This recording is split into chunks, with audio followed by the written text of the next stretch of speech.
Come on, Elliot. I know you got the first one. Let's go. Yeah, congratulations. Can you talk about the adversity you overcame in September, early in the season, and the kind of arc that the team has gone through to end up here, going back to the Super Bowl for the second time in 3 years? Yeah, this game is about overcoming adversity. There's going to be good plays in the game. There's going to be bad. There's going to be bad plays in the game. There's going to be good moments in a season. There's going to be bad moments in a season. And it's about overcoming and embracing the adversity, because really what we've talked about as a team is like adversity. We've all had to have adversity to be in this moment as where we are right now. And so adversity is what makes you who you are. And it's been the story of, the 2023 to the 2024 Eagles is as bad as feeling we had as how last year ended. I think it makes you who you are. These guys are hungry, and we got one more to go. What was your message to the team in the locker room? I don't know. Everyone was kind of flowing in. It was just basically what the schedule was. Kind of what our message has been all year is tough, detailed together. Mentally and physically tough, detailed with our fundamentals, detailed with being on the same page, detailed with that, and then together, right? Because, again, it's not the best groups of individuals that wins. You got to become a team. We got one more to go. What do you think of Jalen Hurts' performance? Yeah, awesome. I think you heard what I said at the end of the game. It's amazing how much doubt there is sometimes. I can't quite comprehend it because, it doesn't look like people think it should look like. But the guy has been clutch. He's won a ton of football games. But you ran for this many yards. We don't care how we win. We don't care. If we rush for 300 and pass for 1 and we win, great. If we rush for 1 and pass for 300, great. Who cares? We've just continued to win. He's just continued to win, and I think the criticism is, whatever. He just wins. And I said what I said after the game, and that's kind of how I feel. First offensive play, Saquon takes it to the house. What does that mean? Yeah, it's a good tone setter, right? We knew they were going to sell out to stop the run. We kind of knew that. And then he breaks 2 or 3 tackles to start. We get a great block from AJ on the toss crack to get around the edge. And then great block by Dallas to kind of set it off. And if that, Saquon gets into the second level, third level, and now it's, hey, can you tackle this guy? And he's hard to tackle. I know they don't give me a vote for MVP, but I know who my vote would. That's probably why they don't give me a vote, because I would vote for Saquon. But special performance, special player, special job by the entire group to make that play go to start things off, and that was a good tone setter. We've had some good tone setters to start this playoff, all the playoffs, like Oren forcing the fumble against Green Bay. Going right down and getting a touchdown on the first drive of the LA game, and then to start it like that was a good start for us. Cam Jurgens talked about the plan he was playing for him to be the emergency to start to fill in the second. What was the plan for him, and also what did it mean for you to see him? Yeah, I think you saw the plan, but he had to step in and play, and he did a phenomenal job. And yeah, these guys are playing through pain, like. Man, I just can't say enough about how much I respect these guys of what they have to do with their bodies. I don't think anyone knows the half of it, what they have to go through to play this long season. This is a marathon. And these guys and our trainers and doctors and our strength staff do such a good job of helping them be in the shape they need to be in to play this long season. And then the guys themselves do a great job of doing that as well. We've made a big emphasis on conditioning this year. We've made a big emphasis on all those things. So all these guys are fighting through pain. I know coaches are fighting through sleep deprivation, and we don't care. We just want to keep going. What does it say about Jalen that he doesn't care about how it looks or what his stats are? Or what anybody else says. Yeah. That he's a winner, that he's selfless. I showed a couple clips last night of the team. And one picture I showed that showed love was Nolan Smith coming out with Nakobe Dean's jersey last game. That shows love. Then I showed a clip of Nolan and Jalen that kind of showed of them performing a stunt, and then Jalen saying, "Hey, thank you for trusting me," and Nolan saying, you don't have to thank me, just go do it." And then so that showed trust. And then I showed a clip of Jalen talking about, we don't care how we win, regardless of what anyone says about him, all right, or me, or whatever it is. That shows selflessness, and that's team stuff. Again, it's not the best groups of individuals that win. You have to come together as a football team. And those clips through the playoffs that I got to show last night, again, I kind of get emotional on things. I'm not going to get emotional right now, but, man, it just showed the team. It's about team. This is the greatest team sport there is. I think that gets overlooked sometimes with, look at how this play performed, and look at the scheme here. Like, it ain't about. It's part of it's about that, but it's about team. And anybody that plays, the winner of the Bills and the Chiefs game, I guarantee they talk about how they came together as a team, right? And that's why I love this sport. That it's just, I always say these things of hope that people will say, hey, this is the greatest team sport, to inspire people to play this sport. But somehow they don't show that stuff a lot. Sometimes it's more about the negative things that happen and this and that. But we're a team. We're a freaking team, and I'm proud of this team. You pride yourself on your physicality when it's been pretty consistent with the turnovers, fumbles, forcing fumbles, I guess, with Zach. Will Shipley, then Oren Burks. What does that mean? We spend a lot of time on that. We do a lot of drills that go into that. We talk a lot about that. But at the we show anytime there's a missed opportunity to take a ball away. That's something I kind of learned as I watched Matt Eberflus and his how he kind of preached defense of how you take the ball away. I really learned a lot from him when I was in Indy with him. And to be plus 21 on the season, like that's impressive. But and we talk about that to nausea, probably where they're sick and tired of hearing it. But to me, I always say, hey, good leadership is saying the same things over and over, is repetition. Connor Barwin actually says that leadership is I don't know how he says it, but the burden of leadership is repetition. And but it's about those guys that going out there and doing it. Like there's a skill to be able to take the ball away when Eckler gets up off the ground, to be able to take a punch at the ball there, like Nolan did.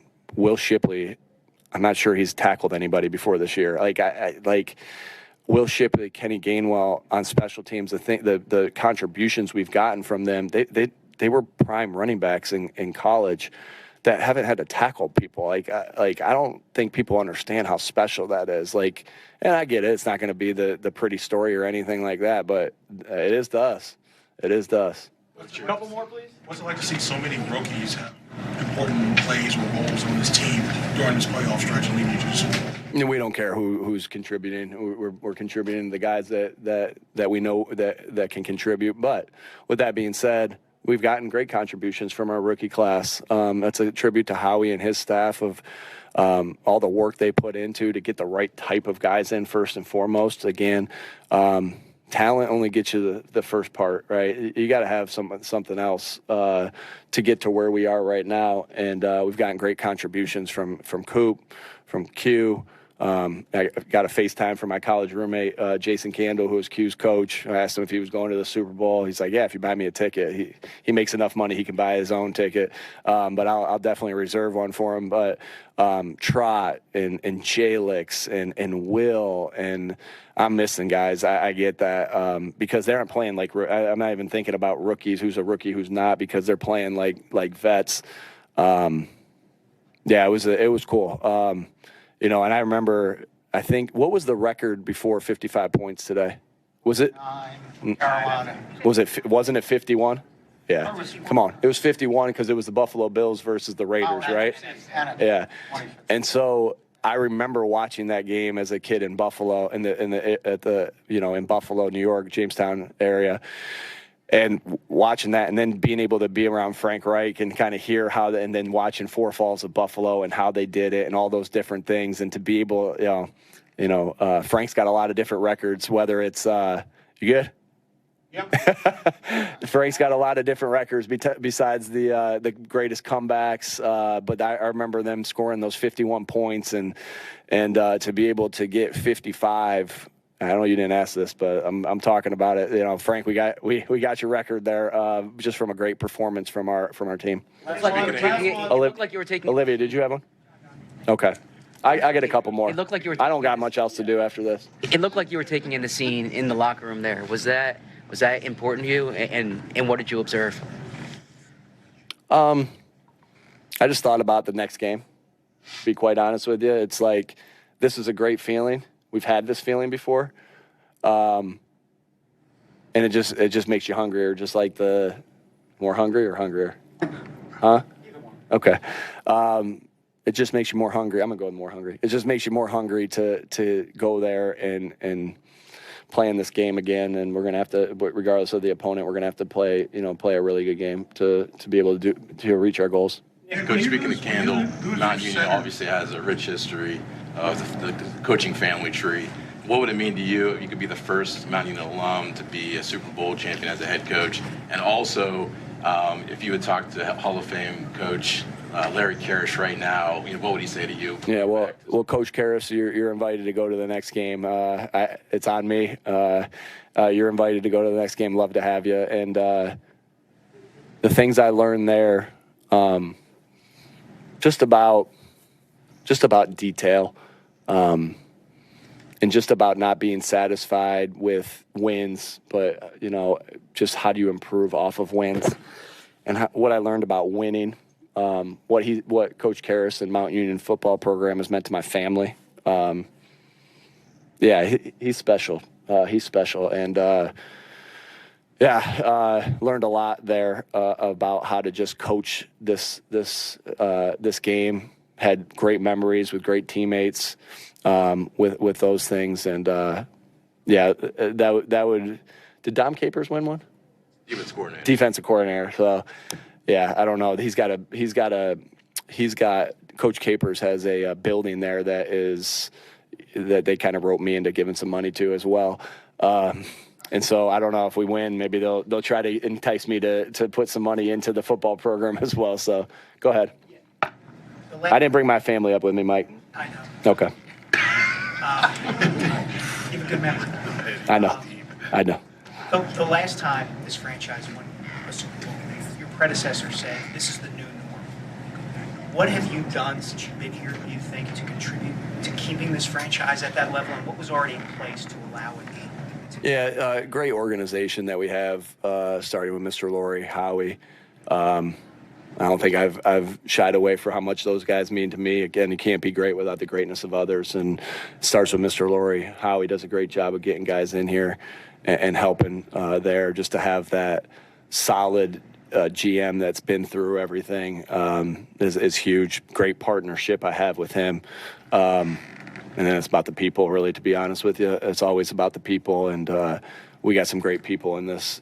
I wore this jersey because I said AJ is the best receiver that this city's ever seen, and I don't go back on that. But Quick was really good. Jalen, just to ask Nick about you guys being joined into the franchise history, first quarterback, first coach to reach 2 Super Bowls with the Eagles. Is that something that you reflect on, or something that maybe you guys even talked about or thought about? There's a lot that goes into what we do every day, and thank God for the opportunity. Thank Him for giving me focus and resilient and steadfast within it all. I think it's been a great group effort for us to be able to do what we've been able to do over the years. But in terms of a big reflection, I don't know if the time is to do that right now. You said throughout the season that, when you guys need to pass a game, it'll be there. It was there today. What made it work so well? Well, I think we need to change our approach to all of this. I don't play the game for stats. I don't play the game for numbers, any statistical approval from anyone else. And I understand that everyone has a preconceived notion on how they want it to look or how they expect it to look. And I told you guys that winning and success is defined by that particular individual, and it's all relative to the person. And what I define it as is winning. And so the number one goal is always to come out here and win. Jalen, when was it that you decided that numbers didn't matter, just the outcome? When did you learn that? What got you to that frame of mind? By losing. You name a loss and you tell me it's losing. Failure has to be used as a source of pain to go take that next step. And there's always learning opportunities and everything. And I think it's human nature to be ignited by the shortcomings, and it's just a natural thing. When you think back to your guys' first trip to the Super Bowl, what are some lessons that you're taking with you on this time? It's hard to say right now. I just think you got to give a ton of gratitude to.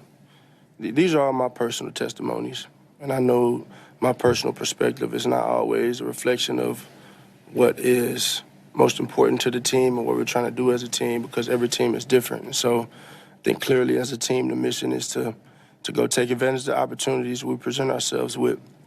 But also I have my history and the things that I've experienced that I can use as tools to help those around me and help myself. And so a lot of this stuff is presented to us, and we all have that plateau to learn from all of our experiences. And a lot of guys that have not experienced some of these things, got a lot of guys that, from these Georgia guys that have made a big impact on our team, and the young defensive backs that we've had, and not everyone was a part of that. But that's why every team is different, and every year is new. And so there's been a sense of togetherness for us to all come together and try and achieve the ultimate team goal, and we've done a great job of that to this point of being able to put ourselves in this position. After you beat the Bengals earlier this year, you asked about Joe Burrow and you said there's a standard too, meaning you have a standard too. We kind of left it at that. What is the Jalen Hurts standard? The standard is to win. That's my standard. What did Cam show playing despite that back injury?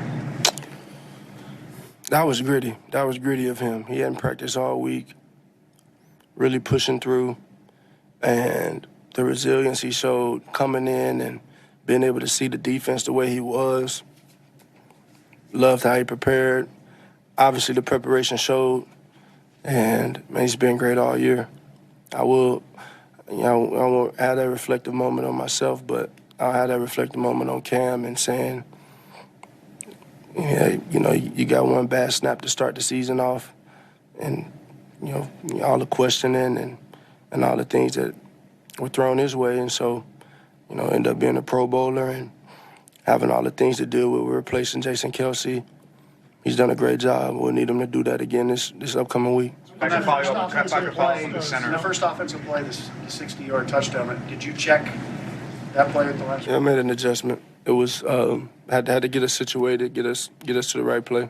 And these last 3 home run touchdowns, 60 or more yards, have you kind of figured or expected on each one of them that he could or would take it to the house? You don't think about it that way. When you're in a game, you take it a play at a time, and you just want to execute the fundamentals of the play. And Saquon's, he's a hell of a player. And he's been that. I think, he's been paired with a great group in front of him, and I think that's showing. And he's been able to take us to the next level in many ways, take our running game to the next level in many ways, and he's been able to do really big things. How much of a difference does it make for you guys? Knowing that he has that ability to hit that home run pretty much any time he touches the ball. Well, I've told you guys this from this instance throughout the year. Of a lot of these things come down to how you finish, and I think being able to lean on him when we're trying to bring things home, I think that's a huge impact he's made for us. And obviously, when he does it early, it doesn't really matter who gets the party started. Just for us to gain some momentum as an offense and gain a rhythm, I'd say. Rhythm is the word. Gain our rhythm as an offense and keep going. What did it take for you to be healthy and able to play this game, I guess, in the last week? It was challenging. And in some ways exhausting. Dealing with a little sickness as well, and just came out here. It was a group effort.